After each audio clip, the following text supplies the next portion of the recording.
My name is Virgil Hammerand, and I started farming in '58, and I farmed for 32 years till '94. But I'm retired, fully retired now. First of all, I was born and raised on a farm, and I'm the fourth generation on that farm. When the old timers say we had nothing during the Depression, they were absolutely right. We had nothing.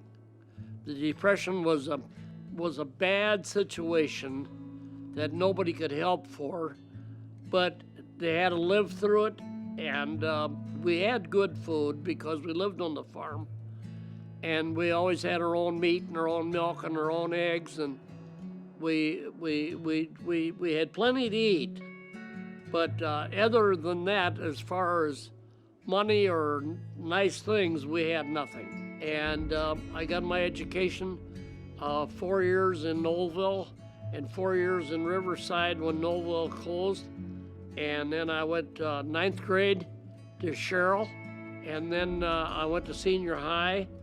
And in my junior year, my dad came up to senior one day and pulled me out because my mother was pregnant with my youngest sister, and she was sick all the time, and she went to the doctor again, and the doctor said, go home and go to bed, and you'll be healthy, and the baby will be healthy, and well, there was nobody there to do the cooking and wash the dishes and to clean the house, and so I was elected, and I hated it.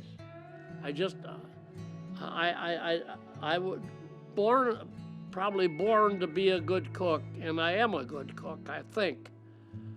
But I just don't like to cook. It's crazy to say that you're good at something you don't like, but this was my situation. I'm a free bird. I like to be out running wild. And I did run pretty wild when I was about 19, 20 years old. I cut a pretty wide path. Farming has come a long ways in my lifetime. There's a few things that make farming worthwhile. One is the topsoil, and the other is the dairy cow, and the other is we have no control. We have control over them, but we don't have any control over timely rains. But we do get, in this area, we do get timely rains. We have the right climate for the Midwest. We have the right amount of rain. You need these rains periodically. You need these rains that will come in just the right time for a corn crop. And we have the climate, and we have the atmosphere. There's so many things we have right here in the Midwest that they don't have elsewhere. On the farm that I live, which is the home farm, you'll see these contours. And you put one strip 100 feet wide, hypothetically 100 feet, 107 feet wide of hay, and then the next strip will be corn. And that's the way you save your topsoil from eroding down into the fence line or down the creek.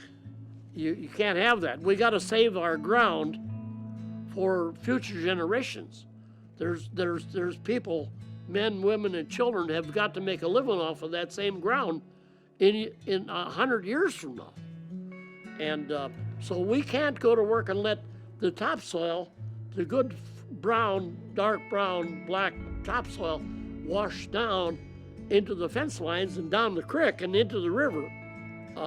They claim down at New Orleans, down there at the bottom of the Mississippi, that there's, I guess, 10, 12 feet of topsoil laying on the bottom of the river there, where it goes out into the ocean, and eventually the ocean sucks it out and pulls it out into the ocean. Now it's laying on the bottom of the ocean. So we can't have that. We have to save our topsoil for future generations, for men and women and children that have to live off of it. Well, I just sold the home place to my son a few years back, and he's just going crazy with it. He's planting a lot of corn, has a lot of alfalfa, and milks a lot of cows. 200, in fact, 200. They milk 200. And, well, he said the other day, as far as he could count, he said, I got 243 cows. And they milk about 200, 215.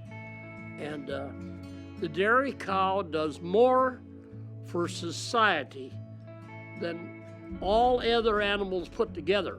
And the reason for this is she not only has a calf every year, she not only gives maybe a couple 100,000 pounds of milk in her lifetime, but when she's too old to do anything more, to have calves or to milk, then they take her to the market and they grind her into hamburger, and they serve hamburger out of cull cows.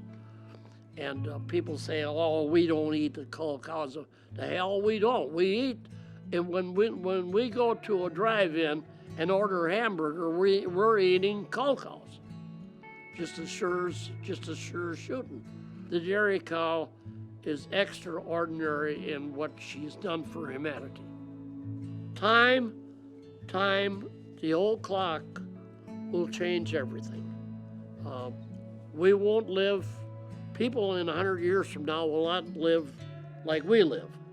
I mean, some will be for the good, some will be for the bad, but they will not live like we live.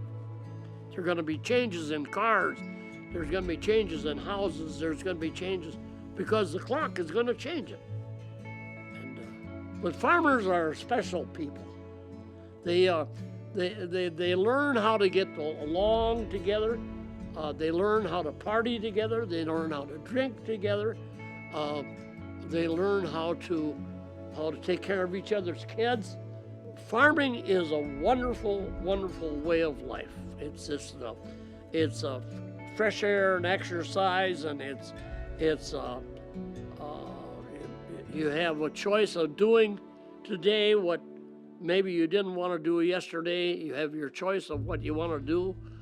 I thank God almost every day about being born out in the country because it's healthy.